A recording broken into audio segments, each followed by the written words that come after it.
Face à face. Des opinions, des idées sur le sujet du jour qui soulèvent les passions. Jean Cournoyer et Jean Lapierre mènent le débat. Eh bien, le bonjour, mesdames, messieurs. Salut, Jean. Bonjour, mesdames et messieurs. Bonjour, monsieur Lapierre. Un bon vendredi où il fait beau. Il faut en profiter aujourd'hui parce que la fin de semaine ne sera pas vargeuse. Tu penses? C'est ce qu'ils disent. Il va faire chaud, mais pas nécessairement beau. De toute façon, il n'y a rien à faire de ce temps-ci. Tu ne peux pas aller voir les feuilles qui poussent. Non. Mais moi, dimanche, je vais au hockey. Oui, mais là, c'est en dedans. Oui, c'est ça. Dimanche après-midi, ça. À 3 heures. 3 heures, c'est pas d'un heure. Ils font ça pour les Américains, je pense. Ah oui, c'est parce qu'il y a d'autres choses. Pour la télévision, je pense pas que c'est pour le monde qui va être au centre Monson qui ont changé l'heure.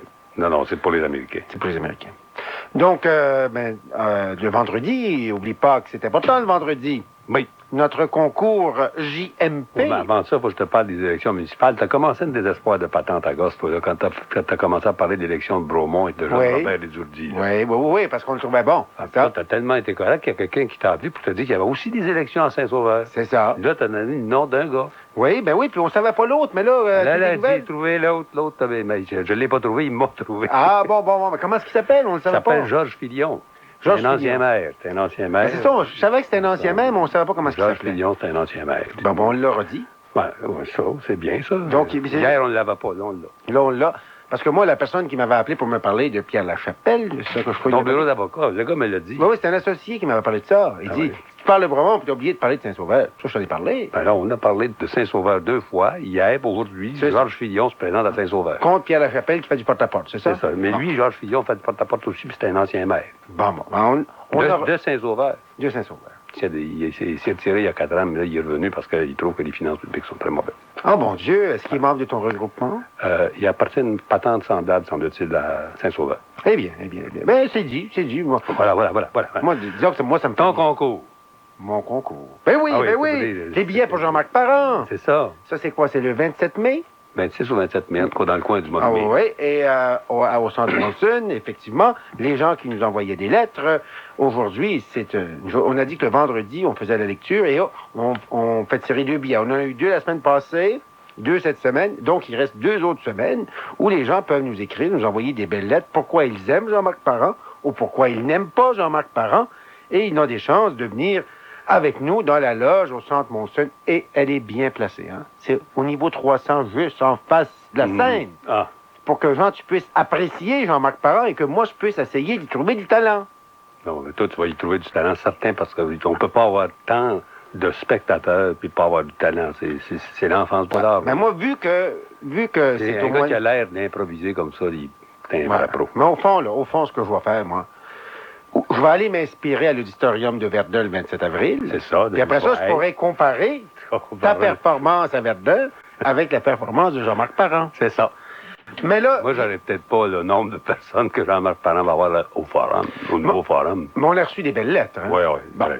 Donc, peut-être que tu pourrais dévoiler un de nos gagnants. Un de nos gagnants, je vais lire la lettre avant de dévoiler son nom.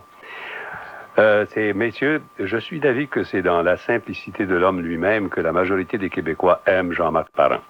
Il projette l'image d'un jeune homme bien, sans drogue ni violence, un ami de tous.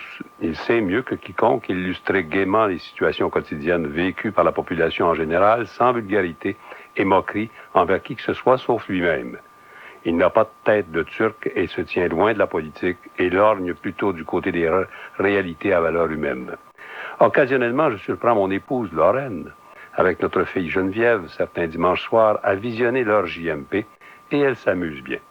Je trouve cela très rafraîchissant de les voir ainsi. Avec 2 enfants, dont un tout dernier, Sébastien, qui a 6 mois, mon épouse gère avec virtuosité un agenda familial des plus astreignants et corsés. Le temps est sa denrée la plus précieuse à laquelle elle tient énormément. Elle le protège jalousement car il ne se remplace pas et, mal utilisé, il est perdu à jamais. Lorsqu'elle écoute Jean-Marc Parent, celui-ci semble lui faire oublier le temps, et cela sans aucun regret. Elle se repose alors mentalement et physiquement quelques instants avant de reprendre le boulot de nouveau. Le seul fait de rire l'énergise, la dynamise. Le plus beau présent que l'on puisse offrir à ma tendre épouse, c'est du temps.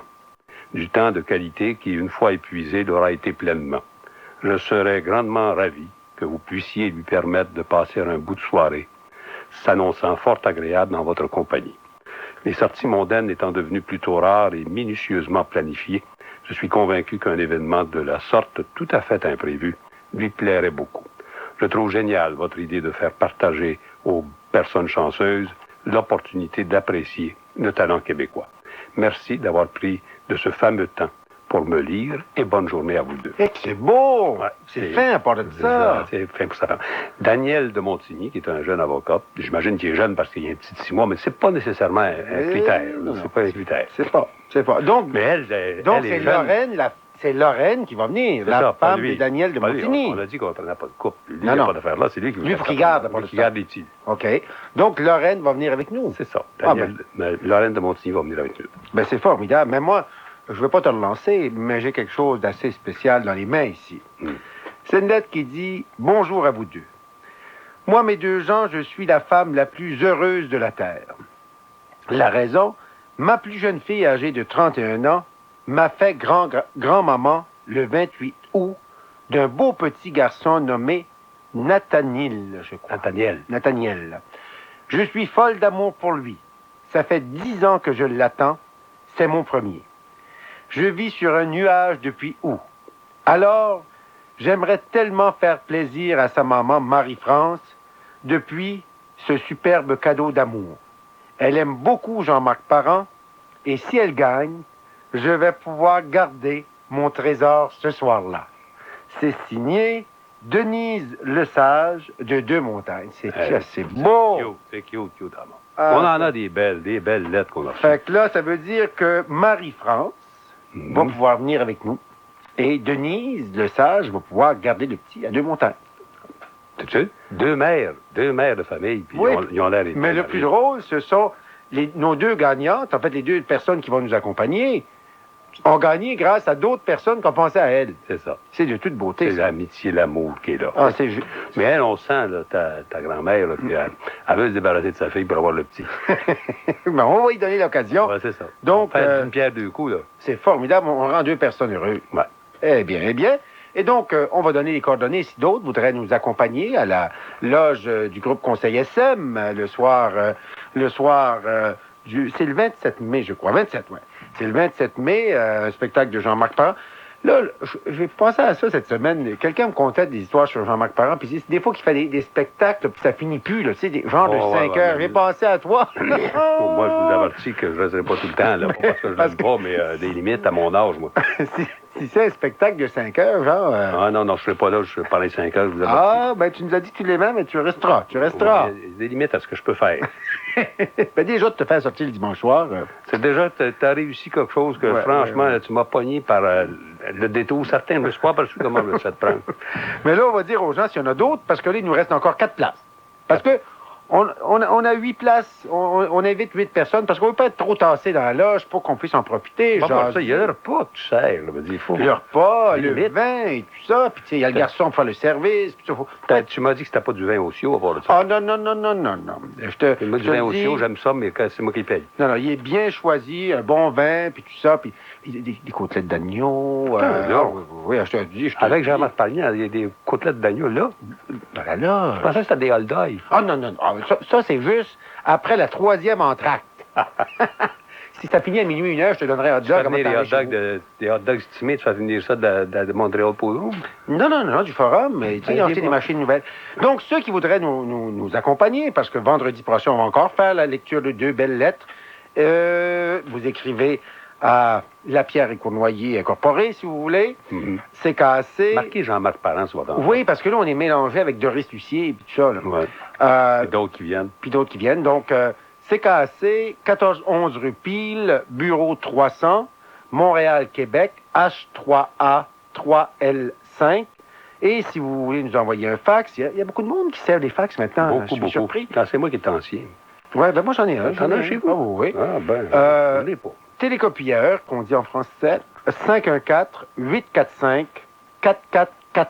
Donc, concours Jean-Marc Parent, 1411 rue Pile, bureau 300, Montréal, Québec, H3A 3L5, télécopieur 514-845-4447. Et là, Jean, là, on va commencer à avoir des plaintes. De quoi? Tu sais que jusqu'à présent, c'est 4 femmes. Et après? Non, je le sais, mais... Ben, on va voir qu'est-ce qui va arriver. Moi, là, nous autres, on les choisit parce que... Tu sais que ma blonde est jalouse. Ouais, mais là, c'est les gars qui t'envoient des femmes. C'est une vieille, pas une vieille, faut dire ça, elle va me tuer parce que je suis de son âge, probablement. Mais une dame qui veut avoir son petit dans ses bras. Ouais. Bon, On ne peut pas résister à ça. Même voyage, on fait l'affaire à deux. Ben oui, Même à toi. Puis il va aimer ça aussi, sa grand-mère. Oui, toi, puis se faire grotter. Puis l'autre, c'est le mari qui dit, ma femme, elle ne veut pas sortir, elle est poignée. Puis là, ben, elle dit, ce soir-là, m'a gardé. Ah, je sais bien, ça nous a touché au cœur. C'est le cœur qui nous a touché. Puis la lettre est écrite bien aussi. C'est tout du monde qui aime Jean-Marc Parent. J'aimerais avoir... Hier, on avait... Non, la semaine passée, on avait une sceptique. Mais la semaine prochaine... Ouais, ben, faudrait peut-être que... Bon, on va voir. Essayez d'équilibrer, mais ça va selon la beauté de la lettre. Et... ça. Puis il y en a des belles encore qu'on a ici. Fais attention, si on n'en reçoit pas dans la semaine, on va prendre celle qu'on avait la semaine passée. Ah oui, parce qu'ils restent tous dans la oui. Dans le concours. Un coup, des fois que je n'irai pas pour avoir une personne de plus. Oh non. Ici Radio Média, le plus important réseau privé d'information au Québec.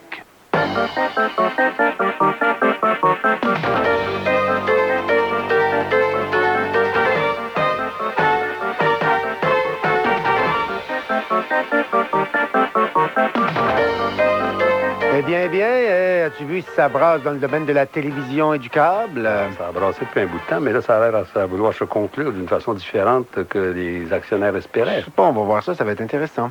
T'as-tu au plus pourquoi? On va suivre ça. Je sais que l'Assemblée des actionnaires a été contremandée, et tout, donc il y a une transaction. On va suivre ça et on va voir ce que ça veut dire.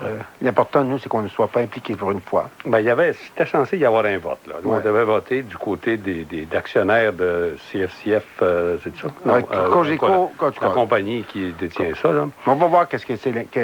Dans les prochaines nouvelles, après moi, ils vont nous tenir au courant comme il faut. Écoute, sais-tu, hier après-midi, en fait, après mon petit lunch léger. J'ai vu que c'est vrai. Hier, je l'ai vu, là, madame, ça fait deux jours de suite. C'est grâce à Dodo, franchement, c'est ma protectrice. Oui, c'est ça. Dodo, elle s'arrange pour que tu manges pas beaucoup. Ouais. Mais que tu manges bien, j'ai remarqué que c'est bien. Tu as fait toute une belle petite salade hier. Salade. Tu me donnes à la fin. Un petit peu de saumon de rien, et c'est très bien. Donc, je me suis allé chez nous à Lège. Et j'ai écouté la conférence de presse des corps policiers. Et genre, je me suis senti un petit peu... Oui, en français, ce serait un peu... mean. Non. Un peu mesquin. Oui, parce que quand j'ai vu l'ampleur de l'opération que les différents corps policiers avaient montée, et les risques inhérents à une opération de cette nature, et à ce niveau-là, c'était là, au top du top. Je me suis dit, il y a des policiers dans ça, là, surtout les agents doubles, qui ont certainement dû risquer leur vie et tout.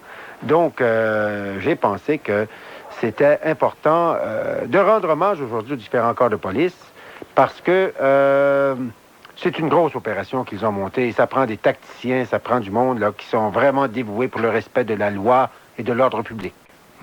Donc, tu fais amende honorable, dans le fond. Je fais amende honorable. Hier, tu n'avais pas toutes les informations. Non, je te dirais que j'ai encore des doutes sur l'efficacité et la finalité de ça. Cependant, pour les individus qui, au nom de la loi, ont fait leur travail, chapeau. On leur doit des félicitations. C'est ça. Oui. Et là, as-tu des petites nouvelles? Bon, j'ai su la nouvelle que c'est Vidéotron qui achète tout. Tout. C'est-à-dire qu'il doit acheter au complet la partie qui appartenait à Pouliot. Et puis, je ne sais pas s'il achète... Cogeco là-dedans. Il doit pas acheter Cogeco, certain. Ça m'a squaré. Ah bon, mais donc Vidéotron, donc, il va avoir... Oh là là, si c'est ça, ça veut dire que Vidéotron... Il va être propriétaire de 4 saisons. Le câble au complet. Tandis qu'avant, on pensait que CFCF gardait ou changeait le câble. Là, les actions qui sont achetées, ça, c'est par Vidéotron, semble-t-il. Il sera donc propriétaire unique de la télévision privée dans Montréal. Puis du câble. Et du câble avec. Et du câble avec. Oh là là, ça fait un gros... C'est un gros pouvoir d'achat. Un gros monopole. Un gros monopole. Ça, c'est une conférence de presse qui est en cours, je pense, entre Vidéotron, qui est M. Chagnon, avec M. Pouliot. Eh bien, on va suivre ça. Donc, on a parlé des policiers. Il y a un autre groupe qui m'ont fait pitié hier. Ce sont les hémophiles. Je sais que ton dossier, toi, tu l'as suivi plus religieusement que moi. Mais quand je les ai vus hier, là, ces hémophiles-là qui sont allés déposer des plaintes à la Commission des droits de la personne au nom des 130 qui sont déjà morts, et on me dit qu'il en reste 70 de vivants, ça m'a rappelé encore une fois l'urgence de faire connaître la vérité, parce que le temps presse. Ces gens-là, il y en a 70 qui ne savent pas combien de temps ils vont encore vivre. C'est effrayant. C'est une maladie dont on sait qu'elle est mortelle et qu'elle a été transmise presque volontairement par des gens négligents qui ne veulent pas que leur nom sorte. 300 personnes ne veulent pas que leur nom sorte parce que c'était partout comme ça au Canada. Tu vas me dire que c'était aussi dans d'autres pays. Dans les autres pays que je connais, la France, on a mis 3 personnes en prison là-dedans. On les a mis en prison pour négligence criminelle.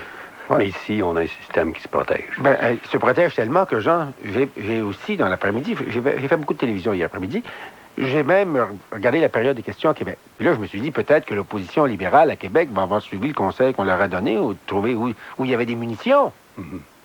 Motte. Pas un mot, pas un cif. Pas un mot là-dessus. Pas un cif. Apparemment, on dit que le Bloc québécois, c'est la même chose à Ottawa. Pas un mot là-dessus. Pas un cif. C'est qui arrive. Est-ce qu'ils appellent ça la conspiration du silence? Ça m'apparaît ça. Du côté du gouvernement provincial, je te dirais que, compte tenu des noms qu'on veut protéger, ça, c'est en plus de ceux qui sont des fonctionnaires, là, qui passent sur la queue de côte des ministres, qu'on veut protéger. Je dis, bon, ben, il y a une conspiration, là. Une conspiration du système, de l'establishment. On ne veut pas que le nom d'un tel sorte, parce que s'il sort, c'est tout le système qui est organisé. Mais dans le cas de ces hémophiles-là, on dirait que le peuple, et par ses oppositions, n'a pas encore compris qu'est-ce qui s'était produit. Comment se fait-il que des organismes comme la Croix-Rouge, responsables de la diffusion du sang, savaient que du sang n'avait pas été chauffé et qu'ils l'ont donné pareil, sachant qu'il pouvait être du sang contaminé avec le virus le plus mortel que la société connaît maintenant? Oui, mais Jean, le pire, moi, je me mets dans la peau de ces hémophiles-là, c'est pour ça que ça m'a sensibilisé hier, entre autres, c'est que tu dis, bon, ces gens-là, le système les a faillis. C'est évident. Mais là, maintenant, ce sont les politiciens qui ajoutent au mal. À leur malheur, et là, en leur disant, gardez votre malheur tout seul, en silence, en pénitence, puis on est toute une gang de Ponce Pilate.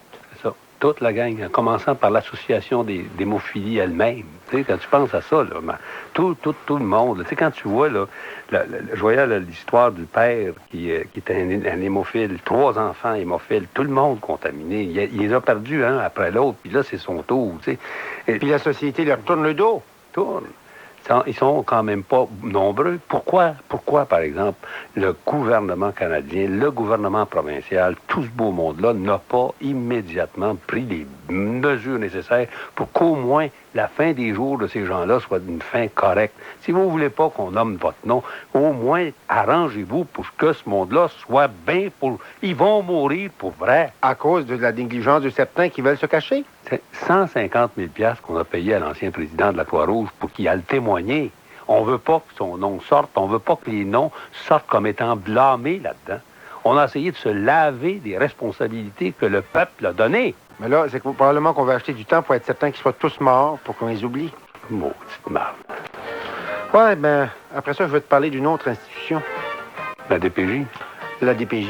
On va dire de quoi de chance qu'on les a, puis ils se font maganer ces jours ici, là.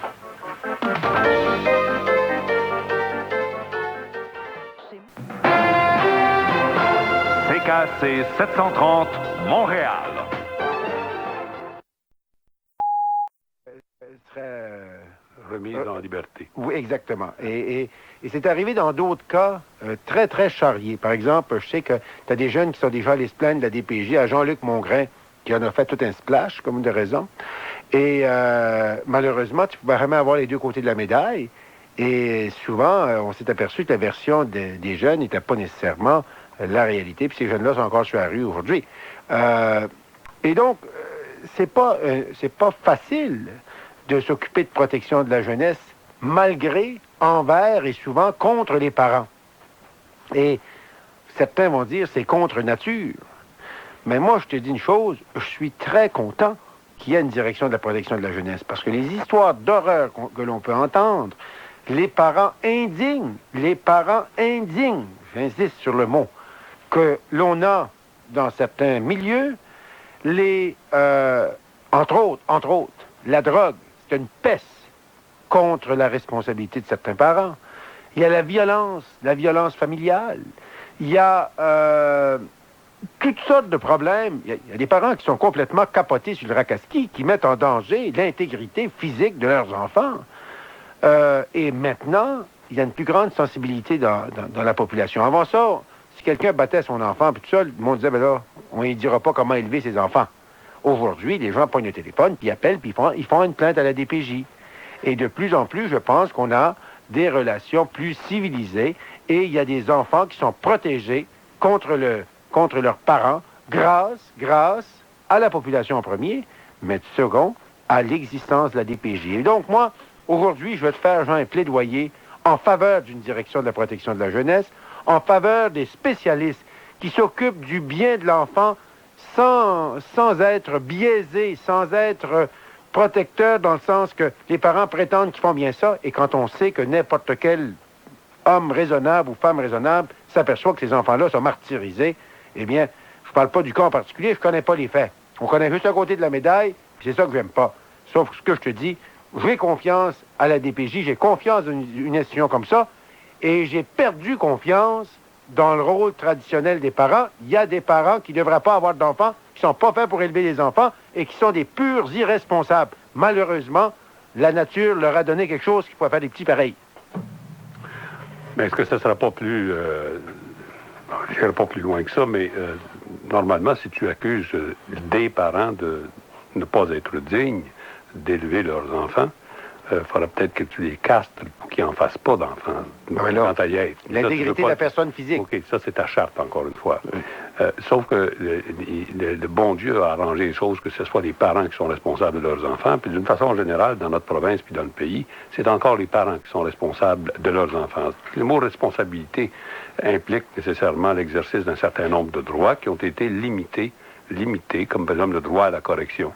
Le droit à la correction, que si tu donnes une tape sur les fesses à ton petit, il téléphone à la DPJ. Franchement, Jean, franchement. Hey, je t'ai laissé parler, toi? Oui. Mais là, je n'ai pas dit de monstruosité comme toi. Non, mais là, tu as dit des affaires indignes. C'est sûr qu'il y a des parents qui sont indignes.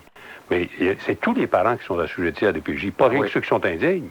Et puis, moi, j'ai déjà vu un cas, puis c'est un cas qui a été largement rapporté par M. Faudia, par exemple, où une mère avait été accusée par son vieux mari, dont elle s'était séparée, ou qu'il l'avait sacré là, accusée d'avoir donné des becs sur la vulve de sa petite fille, puis c'est effrayant. Finalement, la DPJ, on a découvert qu'il y avait quelqu'un qui aimait bien le mari dans la DPJ. Ouais, ben là... écoute bien, là, on a un cas, là. Bon, c'est un cas. Très souvent, j'ai reçu des téléphones, moi, de la part de parents. Moi non plus, je n'ai pas la possibilité de vérifier, pas plus que dans un cas que dans l'autre. Je n'ai pas la possibilité de vérifier pourquoi le DPJ, parfois, va s'acharner sur tel ou tel parent. On ne le sait pas. Et le drame, mais tu l'as souligné à juste titre tantôt, c'est-à-dire que ne sachant pas, ne pouvant pas savoir, la raison fondamentale qui pousse la DPJ, dans certains cas, à s'occuper de l'enfant, à le sortir de son foyer principal, ou encore à le laisser dans son foyer principal. Parce qu'on a vu des cas où la DPJ a décidé que l'enfant était mieux dans son foyer principal, était mieux avec sa mère, puis là, que tu découvres après ça que la mère a abusé de cet enfant-là parce que la DPJ n'avait pas écouté. Ça arrive. Là où il y a de l'erreur, il y a de l'homme, il y a de l'hommerie. Oui. Mais il y en a de l'hommerie à la DPJ. La DPJ, c'est pas à la blâmer. Pas du tout. C'est pas ça que je veux. Mais tu sais, quand tu regardes, là, juste l'argent que la DPJ, je pense que c'est de Joliette, a dépensé pour se défendre contre la juge Ruffo. Les sommes d'argent faramineuses qui ont été... Parce que Mme Ruffo trouvait qu'il allait un peu trop raide sur les enfants. Changer un enfant de place, sortir l'enfant du sein de sa mère, de sortir de l'environnement familial ou de le laisser là, c'est des responsabilités énormes. Et je te rejoins quand tu dis le malheur, c'est qu'ils ne peuvent pas établir pour des gens comme nous qui sommes de la presse, pourquoi ils l'ont fait. C'est pour ça que c'est plus facile pour des gens comme nous de taper sur la DPJ parce qu'on a juste à côté de la médaille. Mais je vais donner un exemple. Hein. Il y a des cas de plus en plus nombreux d'inceste. Et là, à cause du nouveau genre de famille, tu as le deuxième père qui rentre dans la cabane, qui abuse physiquement et sexuellement des enfants du premier lit. Et ça, de plus en plus. Et tu sais que c'est pas facile de faire admettre l'inceste à des jeunes. Là, tout ça, là. C'est la dernière chose qu'ils vont admettre. Il faut qu'ils soient dans un milieu de confiance, etc., etc. Mais la DPJ, souvent, là, quand il y a des comportements bizarres de la part des enfants, souvent, puis la psychologie peut te permettre de découvrir ça, il y a souvent des problèmes d'inceste. Ben ça, je ne veux pas te dire qu'on n'aurait pas le même jugement sur certains parents qu'on voit à TV de temps en temps si on savait que le vieux maudit cochon a abusé de la belle petite fille de 16 ans qui prétend qu'il veut protéger, tu comprends? C'est pas le même. En tout cas, moi, tout ça pour te dire que de chance qu'il y a la DPJ, et je veux aujourd'hui te faire un plaidoyer en faveur de la DPJ. Bien sûr qu'il va faire des erreurs, tu as raison, mais en même temps, là, de prétendre que tous les parents devraient avoir l'ultime responsabilité, je regrette, il y a des parents irresponsables et de chance qu'on ait un organisme comme la DPJ, parce que dans le temps, il n'y en avait pas. Moi, je peux te parler d'une histoire, là. Je peux te donner un exemple. Moi, j'ai vu un père là, courir après son enfant avec un bat de baseball, puis il en donnait à grands coups dans les reins. S'il y avait eu la DPJ dans le temps, on aurait appelé la DPJ. Dans ce temps-là, on n'a pas dit un Christy de mot. Pas dire peur que ça. Le même père, un de ses enfants qui avait essayé d'aller voler des carottes dans son jardin, il a pris le petit qui avait peut-être 7-8 ans, il l'a mis dans une poche à patates, puis il l'a étendu sur la corde à linge tout un après-midi de temps au grand vent. Aujourd'hui, on ne laisserait plus faire ça si on voyait un enfant s'époumoner à crier, mon cher enfant, pogné d'un sac à patates. C'était un cri de fou. C'est ça que c'était le père. Puis il a continué à élever ses enfants comme ça, à les traumatiser. Ces enfants-là ont des problèmes aujourd'hui. Puis lui, il était dans une chambre d'hôpital à quelque part, là, puis il parlait au mur. À lui seul. Ouais. Mais tout le monde dans le canton savait que c'était un maudit fou, mais personne n'a agi. Puis ces enfants-là sont traumatisés aujourd'hui, et aujourd'hui, ça ne pourra plus se produire comme ça. Ça se produit régulièrement. Mais aujourd'hui, on peut appeler la DPJ, puis il y a quelqu'un qui va intervenir, puis protéger les enfants malgré un père fou et violent, et tout ce que tu voudras. Et c'est pas sûr que c'est l'expérience de tout le monde. Ben, c'est pas l'expérience nécessairement de tout le monde. Mais la DPJ, et c'est délicat, il rentre dans l'intimité d'une famille. C'est ça. Puis il y a des secrets de famille, mais des secrets qui sont pas tous des joyaux. Et on a une petite question aujourd'hui. Comment est-ce qu'on pourrait phraser ça? Parce que c'est un sujet délicat. Les parents sont-ils les meilleurs juges du bien de leur enfant? Les parents sont-ils les meilleurs juges du bien de leurs enfants? Je dirais... Avec réserve? Pas nécessairement. Pas nécessairement. Mais ça commence par là pareil. Ah! Si tu commences pas par là, t'es faite. Non, le principe de base devrait être... Je devrais être le meilleur juge du bien de mes enfants. À moins que... À moins qu'un fonctionnaire vienne me dire que c'est pas vrai. À moins qu'un fonctionnaire, sur la plainte de quelqu'un, s'aperçoive que tu es un père ou une mère indigne. C'est quoi indigne? Indigne, battu, inceste, tout ce que tu veux, négligence. Il y a une grosse différence entre battre et inceste. Ben non, c'est aussi... Une claque sur les fesses, voyons donc. Ah non, une claque sur une fesse, ça fait juste de te dresser. Je te parle pas d'une claque. Un coup de batte de baseball dans les reins, par exemple. Pareil. T'es fou que tu parles, là. C'est un maudit fou, mais il a rendu ses enfants à moitié fous aussi. Peut-être que c'est une tare familiale. Non, je pense pas. Les parents sont-ils les meilleurs juges du bien de leurs enfants? 790-0224, Belle Mobilité, étoile 790. Les gens du réseau, 1-800-667-5281.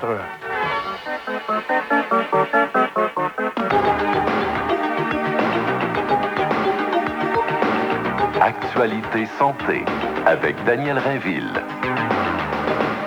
Si vous songez à vous remettre en forme et améliorer votre condition physique, une des bonnes façons d'y arriver, c'est le sport d'équipe.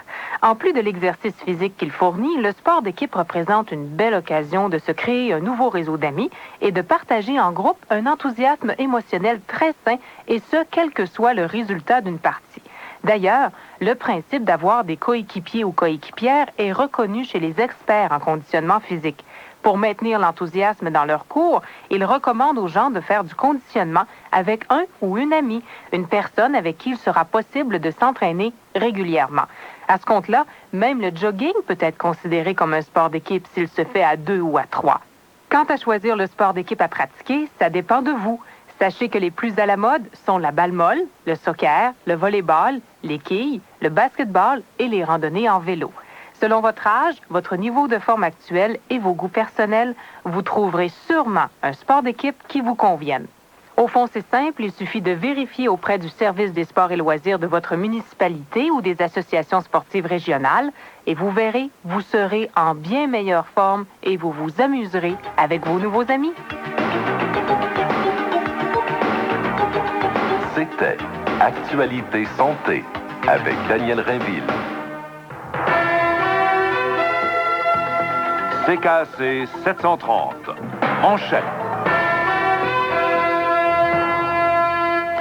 Ici Pierre Champoux, bonjour tout le monde. Tout d'abord, une grosse nouvelle ce matin dans le monde des médias. Le groupe Vidéotron a annoncé la conclusion d'une entente avec l'actionnaire majoritaire de CFCF, la famille Pouliot, en vertu de laquelle la famille Pouliot va déposer irrévocablement ses actions à vote multiple et 400 000 actions subalternes à droit de vote dans une offre publique d'achat que le groupe Vidéotron vient de lancer donc sur tout le groupe CFCF, ce qui inclut CF Câble et aussi Télévision 4 saisons. Donc c'est une offre de 21,50 $ l'action qui est payable de comptant. Groupe Vidéotron compte par ailleurs assurer le maintien et le développement de 2 réseaux de télévision francophones privés au Québec, c'est-à-dire donc Télémétropole, TVA et aussi Télévision 4 saisons. Nous aurons plus de détails. Le point de presse est prévu pour 11h15 ce matin. Il fait 12 degrés, il est 11h16. Vous écoutez CKAC 730 Montréal. Pour joindre Jean Cournoyer et Jean Lapierre à face, de Montréal, composez le 790-0224, sans frais de l'extérieur, le 1-800-667-5241 et étoile 790 pour les abonnés de Belle Mobilité.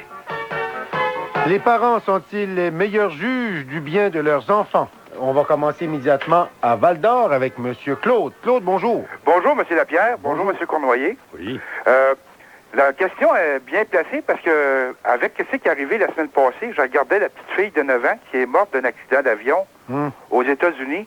Je trouve que ça prend des parents responsables pour le. Parce que un peu plus, je voyais ça en direct. J'ai vu partir la petite fille le matin. Je regardais les nouvelles à ABC. Puis ça prend du monde irresponsable, me semble, pour partir avec un enfant comme ça. Puis, ce qui arrive, il y a des fois, il y a des performances qui demandent aux jeunes. Il n'y a pas juste des enfants battus par des parents. Il y a des fois c'est des performances inimaginables aujourd'hui. Comme par exemple, comme ceux qui forcent leur enfant à faire du patinage artistique. Là. Le matin de bonne heure à 4 heures, les pauvres petits, avant d'aller à l'école, pour bien s'entraîner. Vous avez raison. Puis on agabe ça, comme dans les games de hockey, là. Tant qu'on pille. On agabe les parents, là, dans les games de hockey. Ça n'a pas de sens, des fois. Habituellement, je trouve que les parents sont plus fous, souvent, parce que tu sais, quand ça commence à crier « Ah ouais, t'as dit, ben oui. Parce qu'avant ça, c'était un beau sport, le hockey, puis tous les sports-là. Mais aujourd'hui, tu regardes, moi, je n'aimerais pas ça avoir un enfant dans ces clubs J'aimerais mieux des sports individuels. Vous regardez comme... les enfants, sauf que c'est pas vous qui décidez. Quand les enfants décident qu'ils aiment ça, mais le pire, genre, puis je veux pas provoquer, mais le pire, là, ce sont les mères. Il y en a qui sont folles comme la merde. C'est ça, Là, tu viens de généraliser. Non, mais les mères crient. Mais il y a des pères qui crient. Ouais. C'est les bords de bande. Oh! C'est comme des... Fais-les! Des performances qui demandent, des fois, on dirait qu'on vit d'un monde, c'est juste là-dessus. Ouais. Puis le jeune, à un moment donné, il vient, il fait des burn-out, des jeunes enfants. Puis il vient un temps qu'il vit dans une réalité qui... Par contre, ça, c'est difficile pour la DPJ d'enlever la garde parentale à quelqu'un qui est exigeant envers son enfant, tant que son intégrité physique n'est pas menacée. Oui, ça, je comprends ça. Mais même aujourd'hui, ce qui arrive, c'est que c'est plus comme dans génération. Moi, je suis pas tellement vieux, mais tout de même, il me semble que la génération avant, il y avait bien des problèmes, mais aujourd'hui, la violence est pire, on dirait, envers les jeunes enfants. Non, c'est qu'on en entend plus parler, moi, je pense. Oui, c'est justement, c'est à cause que, oui, c'est ça qui arrive. Il y a plus de dénonciation, comme qu'on dit. Ouais. Parce qu'il y a la DPJ. C'est ça, parce que brosser des bébés, et puis comme ce qui se passe aujourd'hui, puis c'est comme la violence, probablement, c'est ça, en général, on n'entend plus parler qu'avant. Merci, Claude. OK, bonne journée. Jean? Ah, on a de quelqu'un, là, Mme Muriel de Delson. Bonjour, Mme Muriel. Oui, bonjour. Moi, j'avais juste à dire pour la réponse de la question aujourd'hui que les parents ne sont pas toujours nécessairement responsables, dans le sens que je trouve qu'ils vont exiger trop des enfants. Faut que ce soit des super performants en sport, en études, etc. Et puis, aussi, à propos de la PDJ, moi, j'ai présentement un enfant en famille d'accueil ici, chez moi. Et puis, je trouve qu'ils font tout leur possible pour que l'enfant puisse voir ses parents. Et puis, je trouve qu'ils font un travail extraordinaire dans le sens que, bon, ils s'occupent de nous, les familles d'accueil. Il s'occupe des enfants et aussi des parents. Là, ben, madame, je pense qu'il faut vous rendre hommage parce que c'est tellement difficile, genre, d'avoir des familles d'accueil parce qu'il y a des enfants vraiment poqués, là. Puis la DPJ veut les placer dans des familles d'accueil. Puis c'est pas tout le monde qui veut accepter un enfant étranger auquel tu vas t'attacher, puis tout ça. Puis après ça, qui repart rapidement. Je vous félicite, Mme Muriel. Mais moi, en tout cas, c'est juste ce que j'avais à partager aujourd'hui. Et puis, parlez-nous donc de l'expérience des enfants. Est-ce que vous en avez eu plusieurs en accueil jusqu'à présent?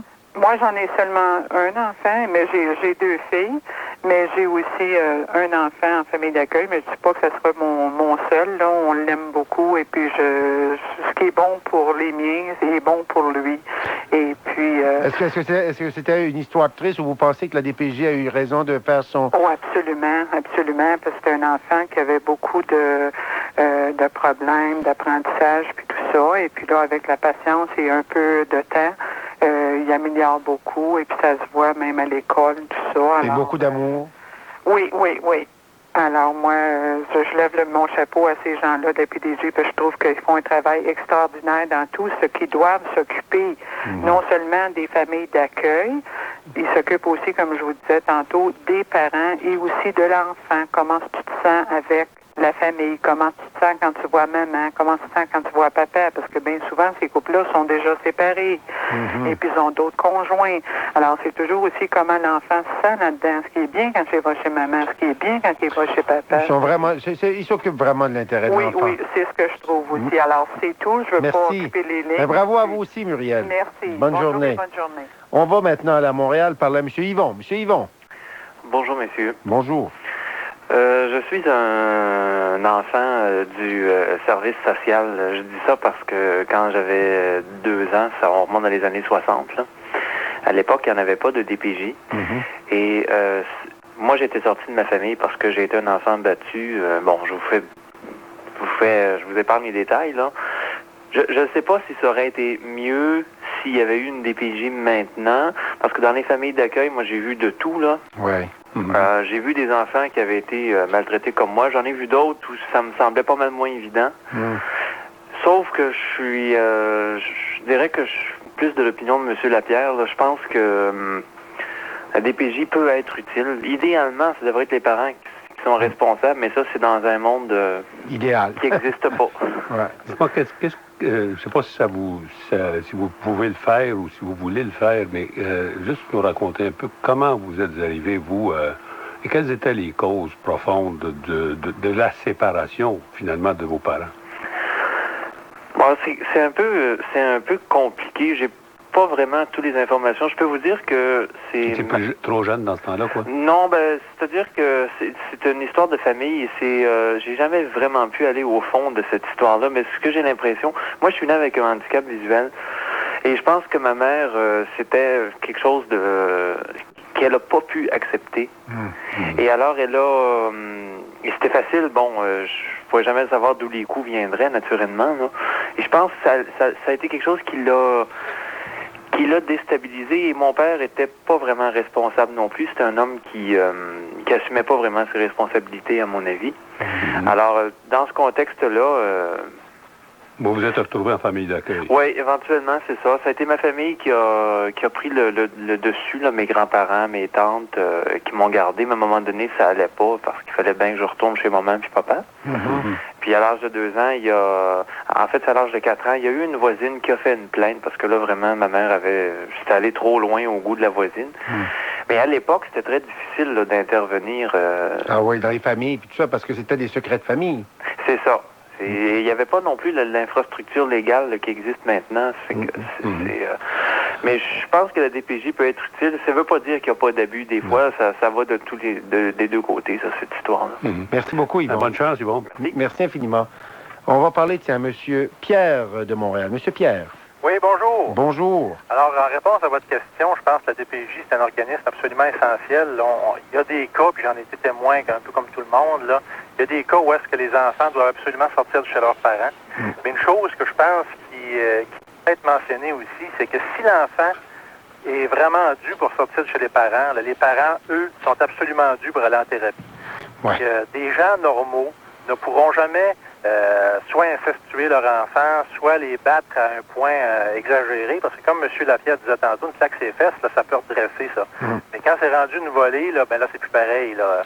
Puis une volée, entendons-nous, là, si ça vient au bleu, si ça vient à douleur, que l'enfant est obligé de crier à la mort, là, ben là, le parent est malade, puis moi, ce qui me déçoit là-dedans, c'est que c'est l'enfant qui doit sortir chez lui, plutôt que le parent qui devrait, lui, soit aller en thérapie ou même en prison quelquefois. Ben oui, Pierre, je me rappelle, Jean, je sais pas si tu te souviens, d'une dame qui nous avait appelé, tu sais que son mari était violent, puis qui prenait un coup, qui forçait son garçon à se mettre à genoux dans le coin sur un manche à balai de travers, là, tu sais, à genoux, ça, là, c'est pas... C'est de la cruauté. C'était de la cruauté, mais il y avait un problème de boisson. Dans ce sens-là, Pierre, vous avez raison. Il faudrait peut-être soigner plus que l'enfant. Ben absolument, parce que si l'enfant est rendu à être maltraité à ce point-là, le parent est assez malade pour aller en thérapie ou même en prison. Il faut qu'il sorte de la maison. C'est lui qui est malade, c'est pas l'enfant. Puis là-dedans, ce qui me déçoit, là, c'est pas vous autres qui êtes responsables de Bénévidal, mais ce qui me déçoit, c'est que c'est toujours la victime qui sort plutôt que l'agresseur. Sauf qu'il y a des raisons économiques à ça. Si tu sors le parent de chez eux, dans certains cas, il n'y a plus personne pour payer le loyer pour le restant de la famille et tout ça.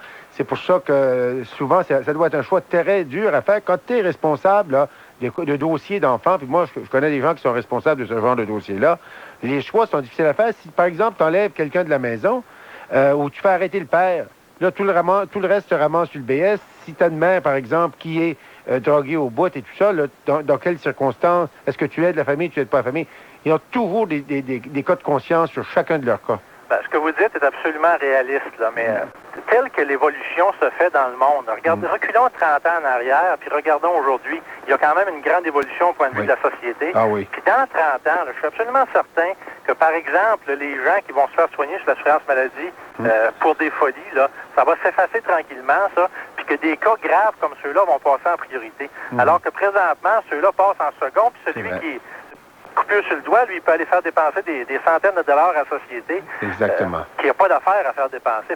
En réalité, c'est pas qu'on en manque de l'argent, là, c'est qu'elle est mal dépensée. En passant, M. Cournoyer, là, je vous félicite de tout mon cœur pour la ligne abus. Là. Ça, c'est le genre de choses là, qui va finir par les dompter, nos gouvernants, de dépenser notre argent d'une manière indue. Merci beaucoup. Merci, Pierre. Parfait. Bye bye. Bon courage. On va aller à une petite pause.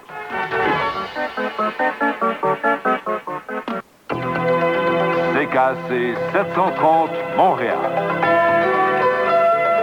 Le pouvoir des mots.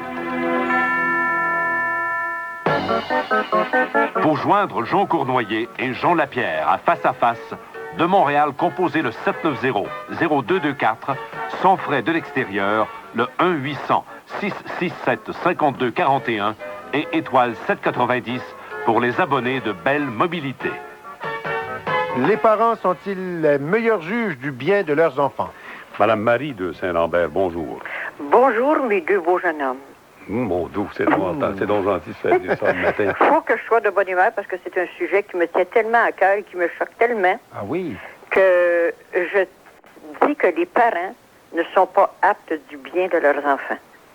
Parce que moi, j'ai affaire avec les enfants, je suis orthopédagogue, et à chaque jour, je vois toujours des enfants qui n'ont pas dormi, parce que je suis dans certains milieux, mais j'ai fait beaucoup de milieux à la CSCM. Et que je devrais dire que les parents, pour avoir des enfants, c'est peut-être une hypothèse folle, là, devraient demander la permission et passer des tests pour savoir s'ils sont aptes à être de bons parents. Ça, je suis totalement d'accord avec vous, madame. Ouais, le problème, c'est que c'est pas réaliste, mais... Non, c'est pas réaliste. Il faut dire qu'avant de se marier, il faut avoir un cours de préparation au mariage. C'est-à-dire que peut-être un psychologue ou une travailleuse sociale ou n'importe qui pourrait rencontrer le couple quand ils ont le goût d'avoir des enfants et de dire, ben monsieur, vous êtes trop violent, vous pouvez pas... il va arriver quelque chose, madame, vous êtes trop molle, vous n'êtes pas capable de avoir en prise sur votre enfant. Non. Donc, vous, Marie, vous envoyez des cas, là... J'en ai référé même. Ah oui? Oui, à et des DPJ? enfants qui me sont arrivés que les parents travaillaient de nuit, l'enfant n'avait pas dormi, l'enfant n'avait pas mangé, l'enfant n'était pas propre, que j'ai quasiment joué le rôle de parent. Ah, ben moi j'ai eu une expérience un jour. Moi, ma fille avait fait comme des fraises sur la peau, là, parce que des plaques, des taches de naissance, là, qu'ils appellent. Oui. Puis un jour, on est allé à l'hôpital. Puis, sais-tu, j'ai aimé ça, moi, l'infirmière qui a examiné ma fille, nous fait venir, puis elle nous a posé des questions sur d'où ça venait, ces plaques-là, puis tout ça. Moi, ça m'a pas choqué. Ça m'a fait plaisir parce que je me suis dit, s'il pose ces questions-là, ça veut dire que si c'était un enfant battu, il saurait. Le pire cas que j'ai eu à voir, ça a été dans le cou, pas n'importe où. C'est que une boucle de ceinture d'homme. Oh. La marque. Oh. Là, j'ai quasiment perdu connaissance. J'ai été très calme parce que de nature, je suis assez calme, tu sais. J'ai fait comme un jeu. J'ai dit, j'aimerais ça. Moi aussi avoir un tatou, des affaires comme ça. Fait que là, l'enfant est venu les yeux pleins d'eau. J'ai rien dit, puis à un moment donné, il m'a dit, il s'était passé quelque chose à la maison, puis sa mère s'était fâchée, puis elle l'avait battu comme ça. Oui. Fait que moi, je me dis, là, les parents, là, majoritairement, à 7 sur 10, il ne faudrait pas qu'il y ait d'enfants. Ou qu'il y en ait avec une surveillance très, très, très, très, très, très appropriée. Est-ce que c'est les nouveaux parents? Est-ce que c'est les jeunes parents que vous voyez, que vous qualifiez comme ça? Parce que me semble qu'on s'est vraiment occupé tant de nos enfants, puis tout ça. Un semblant. Ah, oui? Faire semblant, oui. Oh, je m'en occupe de mon enfant, je lui donne ci, je lui donne ça, il y a ci, il y a ça. Mais pourquoi qu'il arrive à 15 ans qu'il fugue l'école? Ah. C'est pas toujours l'école qui est mise en cause. Non. Il y a bien d'autres choses. Il part. Moi, les miens ont fugué. Oui, mais ils sont toujours revenus. Moi, je dis toujours qu'il y a le phare dans la tempête. Ouais. Et quand je dis que le phare scintille, ça veut dire que papa ou maman t'attend. Oui. Oui, ça, c'est sûr, ça. Mais tu sais, quand ça fait 15 jours que ton petit parti n'arrache en désespoir sur le dé. Oui, mais vous savez que c'est pas comme vous en étiez occupé, vous étiez resté à ces problèmes. C'est pas comme quelqu'un qui dit, va-t'en dehors, là, juste pas tranquille, là. Puis j'ai hâte que lundi matin arrive, que tu t'en ailles à l'école. Moi, on dit que c'est long de t'avoir. Ah, c'est terrible. Moi, quand il m'a appelé de Floride, j'ai eu un parler autoritaire. T'as dû. Oui, de la nervosité, mais quand vous l'avez dit, après, vous avez été content. Non, ça dit que, je vais vous dire comment ça s'est passé, là. Je savais pas où il était, pas en tout. Moi, le câble, j'ai été crié dans la montagne à Saint-Sauveur, je pensais qu'il était parti là, lui, là. La police... Ça veut dire que vous êtes allé crier votre douleur, là. Non, j'ai crié Michel. Je pensais qu'il était parti dans le bois. Je pensais qu'il était parti dans le bois. Non, mais je pensais qu'il était parti dans le bois, parce que c'était un gars de bois, mon garçon. J'ai dû m'aller voir, parce que sa mère était inquiète, puis elle n'a pas dit à sa mère. Mais il y avait un curé qui savait le désespoir quand je l'ai rencontré. Et vous ne le disiez pas? Ben non, il ne l'a pas dit parce qu'il avait promis au petit de pas le dire. Bon. Je dis, nous autres, on est là à la maison. Là, ma femme se morfondait en faisant du sang de cochon avec ça. Le petit, il était parti pendant 15 jours. Bon, on me dit, il avait 14 ans. Moi, quand je l'ai su, là, comment ça s'est passé, là, j'étais au poste à CKBL. Et puis là, la police là où il y a l'édifice à Cormier, là, tu sais, mon fils apprenait à trompette à l'école des Beaux-Arts. Okay. Bon. Mais là, il avait tout pacté ses affaires, le petit. Il avait tout ça dans son casier. Fait qu'ils sont partis le matin avec ça. Les gardiens pensaient qu'ils volaient quelque chose. Fait qu'ils ont parti après, les gardiens.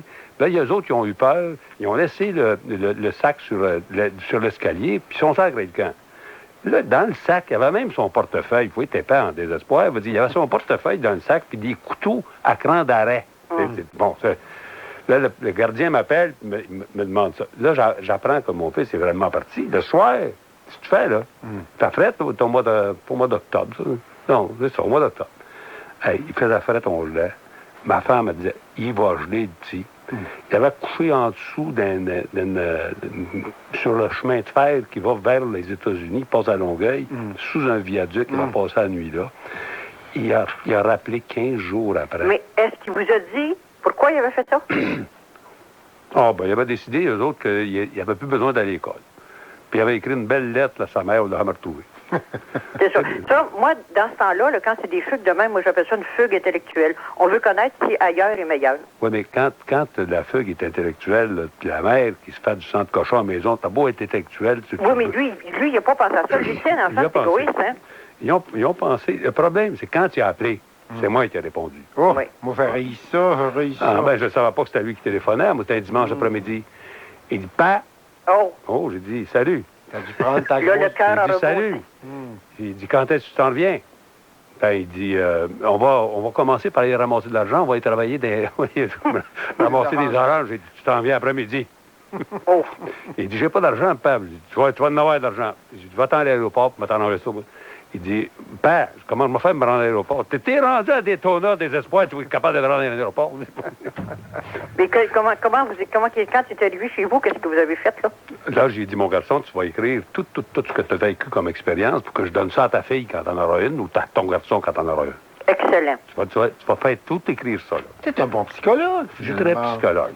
Il n'a pas Excellent. écrit. Vous avez bien fait ça. Merci, Oui, parce qu'au lieu Ben, d'aller c'est sûr que- de punir, Non, mais vous une fois avez qu'il bien fait une ça. fois qu'il était arrivé à la maison, j'étais tout à fait heureux, ma femme aussi. Il n'était pas question de disputer le petit. Bon, Non, mais il y en a je dis, d'autres qui l'auraient explique-nous. disputé puis qui auraient puni. J'ai eu connaissance de ça aussi. C'est sûr. Puis là, l'enfant, qu'est-ce qu'il fait? Mais Ben, il doit pas il y en avoir a fait d'autres une- qui auraient dit, t'es parti, reste dehors. C'est ça. Ça aurait été terrible. Ça j'ai entendu dire ça, là, que à 14 ans, les petits-enfants, des fois, ils vont partir d'une journée ou deux.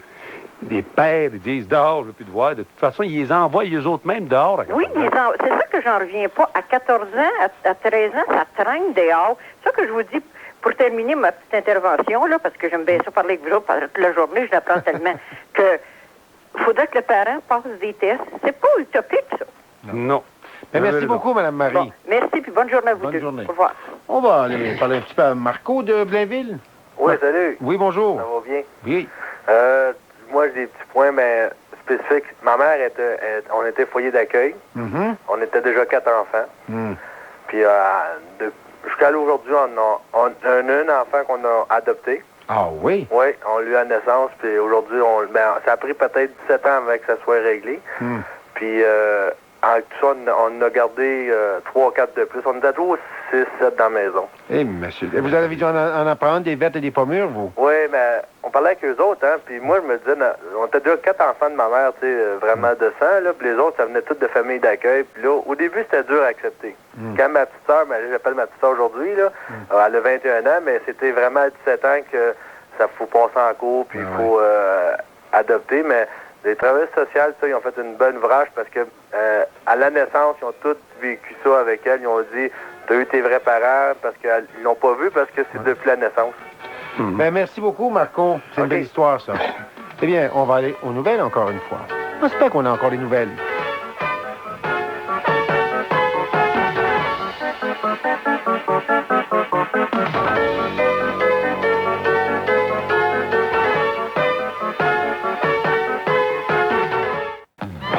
Le baseball des Expos de Montréal est à CKAC 730. Match après match, du baseball à 100%, 100% Expo. Soyez au rendez-vous ce soir dès 19h20, alors qu'en direct du Stade olympique à Montréal, nos Expos affrontent les Pirates de Pittsburgh. Le baseball des Expos de Montréal avec Jacques Doucet, Roger Brulotte et Alain Chantelois. Une exclusivité 100% CKAC 730.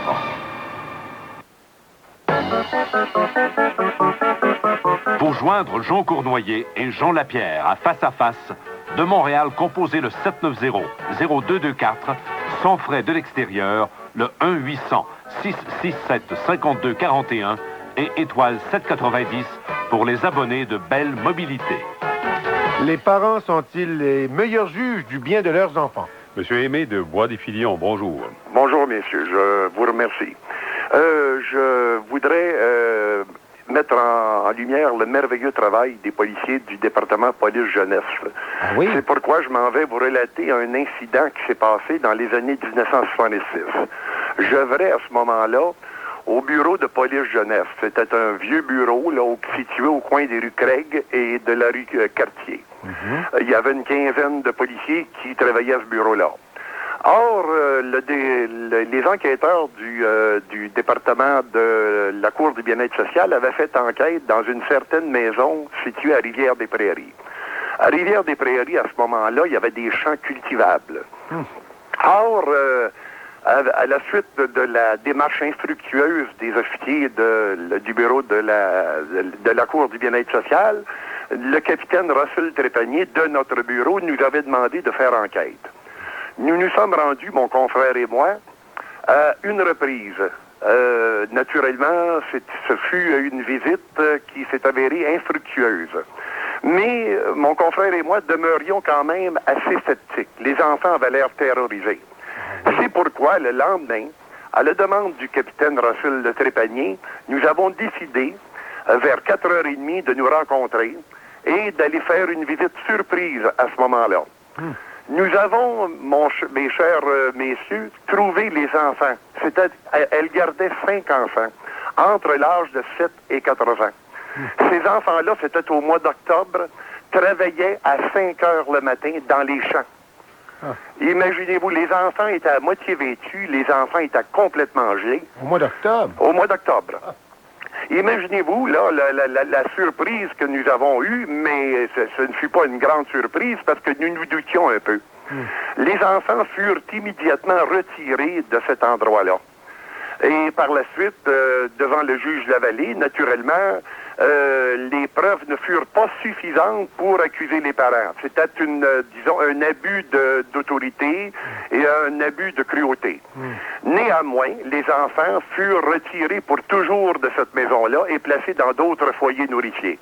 C'est la raison, messieurs, aujourd'hui, les bureaux du département police jeunesse sont sectarisés à peu près partout. Et ils font un travail merveilleux, tellement efficace, messieurs. Si vous saviez le nombre d'enfants qui sont placés dans des foyers nourriciers, qui sont maltraités, c'est inimaginable. C'est la raison, messieurs, j'ai voulu mettre en évidence le beau travail que nous, les policiers, effectuons pour la protection de la jeunesse. Merci. Je vous remercie, messieurs. Merci bravo. beaucoup d'avoir appelé. Parce que c'est vrai, on voit toujours la police dans des cas d'infraction à la circulation et tout ça, mais il y a des cas très humains qui doivent, comme une enquête comme celle-là, là. Moi, j'ai trouvé que mes policiers, parce que ça m'est arrivé 2 fois. Oui. Une fois l'année, puis l'autre année après, parce qu'il y avait 1 an de plus. Oui, l'adolescence, c'est ça. Non, mais les policiers, eux autres, très rapides. Oui. Puis délicat? Est-ce qu'il était délicat? Tout à fait, mais je pense que c'est nommé Bombré. Si ma mémoire est bonne, là, ça fait déjà un bout de temps, parce que mes enfants, maintenant, sont grands. Oui. Ils ont des enfants.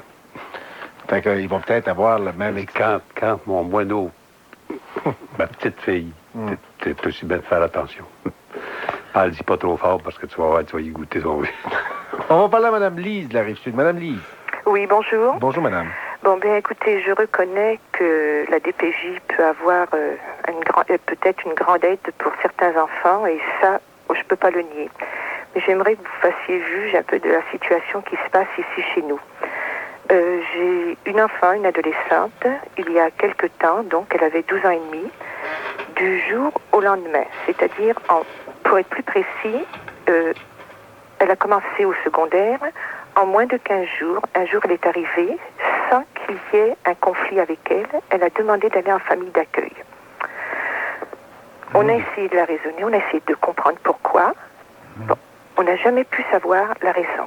Alors maintenant, j'arrive à la conclusion, puis après ça, si vous voulez, on va développer. Jusqu'aujourd'hui, l'enfant n'a jamais pu dire ni à ses amis, ni à la parenté, ni au directeur d'école, professeur, intervenante de DPJ, intervenante d'école, à absolument personne. Elle a pu donner une raison valable, concrète, pour dire qu'elle voulait quitter la maison. Et ça, même la DPJ le reconnaît, il n'y a pas de raison. L'enfant, elle a mentionné que bien qu'un jour elle ait déjà pensé au suicide, maintenant elle ne veut plus, elle aime trop la vie. Et elle a mentionné une autre chose aussi, bien qu'elle ait fait une fugue, qu'elle a vu que ça n'arrangeait pas l'affaire, qu'elle n'avait plus l'intention d'en faire. Ça n'arrangeait pas l'affaire? Quelle affaire? De faire des fugues, parce qu'elle avait fait une fugue. Alors un jour qu'on était devant un psychologue, elle lui a demandé, est-ce que tu as encore l'intention de faire des fugues? Elle a avoué que non.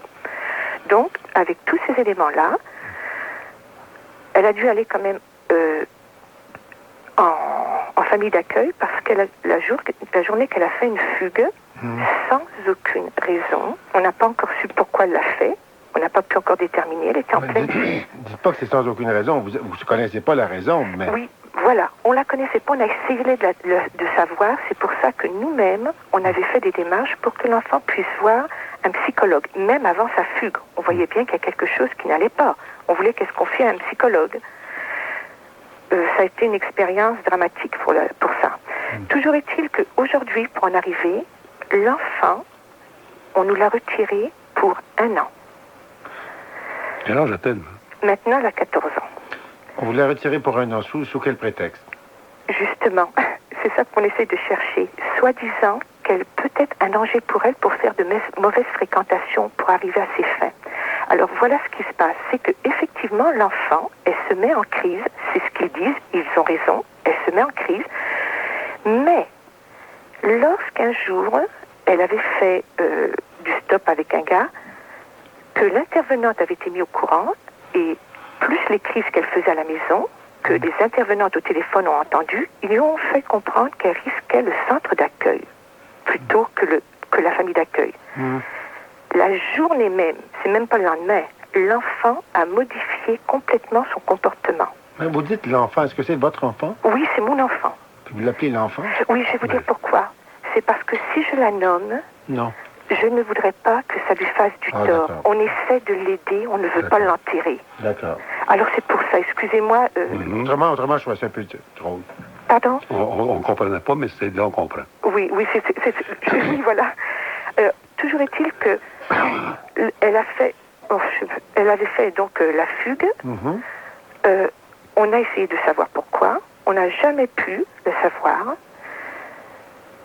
Elle a été en famille d'accueil. Quand elle est revenue à la maison, bon, alors tout simplement pour dire qu'elle a changé son comportement dès qu'elle a vu qu'elle risquait d'aller en centre d'accueil. D'accord, et qu'est-ce que ça a fait? Alors, elle a complètement changé son comportement, donc elle s'est améliorée à la maison. J'en ai fait part à son intervenante, et elle-même, l'adolescente, elle en a fait part à son directeur d'école que ça allait mieux. Bon. Le jugement a eu lieu, et on l'a retiré pour 1 an. Ah, mais moi, je dirais pas que c'est ça. Je regrette, le juge qui a pris cette décision-là, il faut qu'il l'ait pris pour motif. Autrement, il ne l'aurait pas prise. Alors, le motif, c'est que l'enfant se met en crise et elle risque d'être un danger pour elle-même. Oui, mais alors c'est un motif, qui me semble suffisant. Remarquez bien que si on vous accusait, vous, d'être responsable de son état, ce serait épouvantable de ne pas vous avoir permis de vous défendre comme du monde. Mais dans le cas qui occupe, il semble bien qu'elle a un problème, et c'est pas nécessairement de votre faute. Et vous ne pouvez pas en venir à bout. Et vous êtes partie du problème. Bon, alors maintenant... Qu'on le veuille pas, vous faites partie du problème. Quand on vous la retire, là, on dit, ben écoutez, peut-être que si on y faisait changer d'air un bout de temps, peut-être que ce qu'elle a commencé de faire sous une menace, parce que c'est une menace qu'on lui a faite dans un centre d'accueil plutôt que d'une maison d'accueil, là, on va essayer autrement, pour essayer de perpétuer cette affaire-là. Je pense que c'est ça, madame. Oui, alors maintenant, tout ça, on l'a compris, mais maintenant, quand on a vu que l'enfant avait des problèmes, on a demandé à un psychologue. L'enfant, à ce moment-là, entre parenthèses, elle avait déjà arrêté de parler de vouloir aller en famille d'accueil. Là, c'est trop compliqué. Là, moi, vous avez un gros problème, puis la DPJ essaie de vous aider. C'est ce que je comprends. Bien, la DPJ a retiré l'enfant sans raison. Non, mais ça... là, c'est pas sans raison. Elle était un danger pour elle-même. Puis vous pouvez pas en venir à bout. Bien, si on commençait à en venir à bout... Non, merci beaucoup, madame. On va revenir après la petite pause que voici. Je pense que je comprends un peu.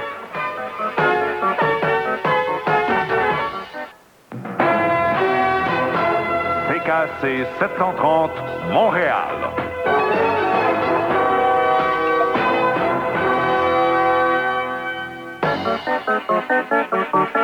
Les parents sont-ils les meilleurs juges du bien de leurs enfants? Monsieur Albert de Chamédé, bonjour. Oui, monsieur. Bonjour. Bonjour à vous deux.